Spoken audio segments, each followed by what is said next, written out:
Salut mes petits, j'espère que vous allez bien. Aujourd'hui, je refais cette vidéo qui est une ancienne vidéo. Elle date d'exactement 2 ans, ce mois de mai. Je l'avais fait en mai 2018, mais il y a eu un problème sur la vidéo. Il n'y a pas de son, on ne m'entend pas parler, tout simplement parce que lorsque j'avais publié la vidéo, il y avait une musique en fond sonore qui ne m'appartient pas. Donc, comme je monétise ma chaîne avec les droits d'auteur, on n'entend pas ma voix puisqu'elle est mixée avec voilà, la chanson.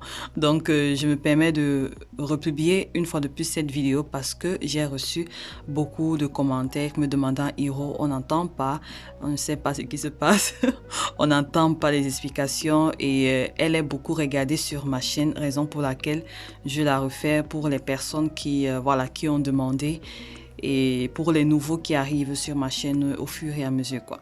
Voilà, on se lance.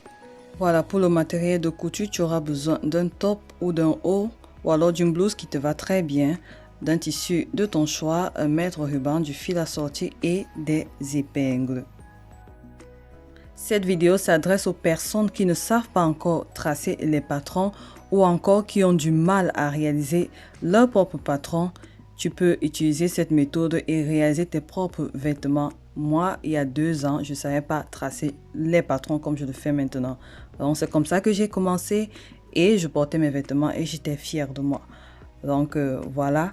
Ce que tu dois prendre en compte ici, c'est que la blouse ou le t-shirt que tu vas choisir ou alors le top que tu vas choisir, il ne doit pas être élastane parce que moi, j'utilise un tissu wax ou alors un tissu coton qui ne se tire pas. Donc là, il faut faire attention voilà, au choix des matières.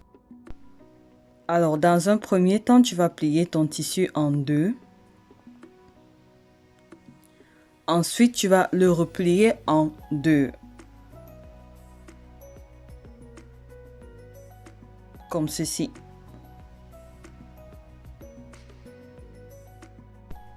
Ceci veut dire que ton tissu, il est plié en 4. Pour le nombre de tissus dont tu auras besoin, ça dépendra voilà, de ce que tu veux faire avec. Ici, je veux réaliser une robe simple. Et pour cela, j'aurai besoin de savoir la longueur totale de ma robe. Tu détermines la longueur totale de ta robe et c'est bon. Je tiens à préciser que le top que tu vas prendre pour recopier, il doit être quelque chose d'un peu plus large pour bien gérer les aisances. Donc voilà, je recopie juste comme ceci. Tu suis juste la forme du vêtement en rajoutant 1 cm à 2 cm de valeur de couture ou alors de marge de couture et tu suis juste la forme.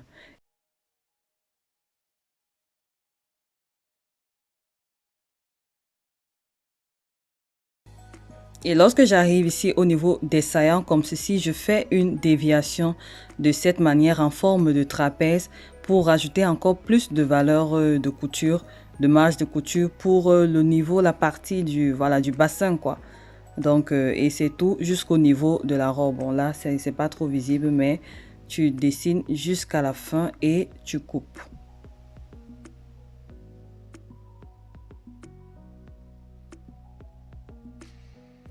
Je vais marquer le milieu là et ensuite je vais prendre une partie et je vais délimiter la partie de devant comme sur l'image.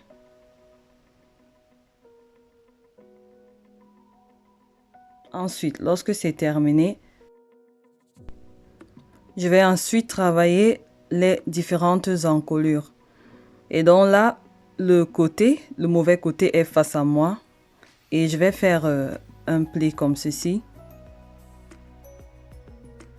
Ensuite, je refais un second comme ceci. J'épingle et je vais passer à la machine.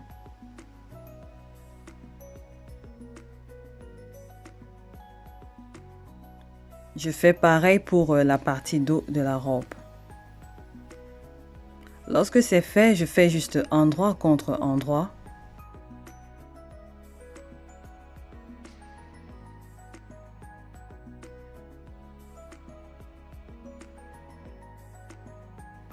Et je passe à la machine à 1 cm du bord. Lorsque ce sera fait, je vais passer au point zigzag au niveau des manches. Lorsque c'est fait, je passe au point zigzag. Ensuite, je vais travailler les emmanchures. Pareil, tout simple. Je refais un pli comme ça, ensuite un second. J'épingle et ensuite je vais passer à la machine.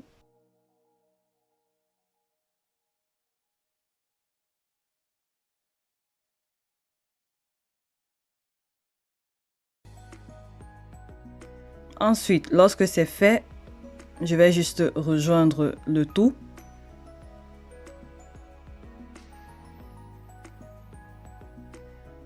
Et passer à la machine à 1 cm du bord.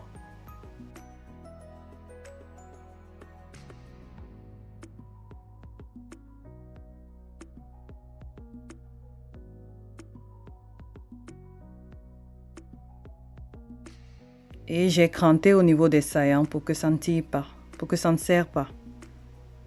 Et ensuite, il ne reste plus qu'à faire le relais du bas, sans oublier de passer au fil zigzag ou alors à la sujeteuse sur les côtés.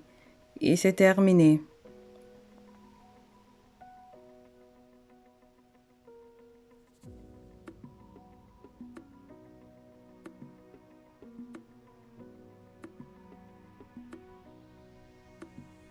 Donc voilà la petite robe toute simple pour niveau débutant. En attendant que tu t'améliores, tu peux déjà commencer par là. J'espère que cette vidéo vous aura plu, mes futures couturières. Si tu viens de me découvrir, n'hésite pas de t'abonner si ce n'est pas encore fait. Si tu es abonné, merci pour ton abonnement. Je te donne rendez-vous la semaine prochaine pour une nouvelle vidéo. Mais sinon, j'ai pas mal de vidéos sans patron sur la chaîne. J'ai pas commencé comme ça. J'ai commencé à coudre mes vêtements sans patron.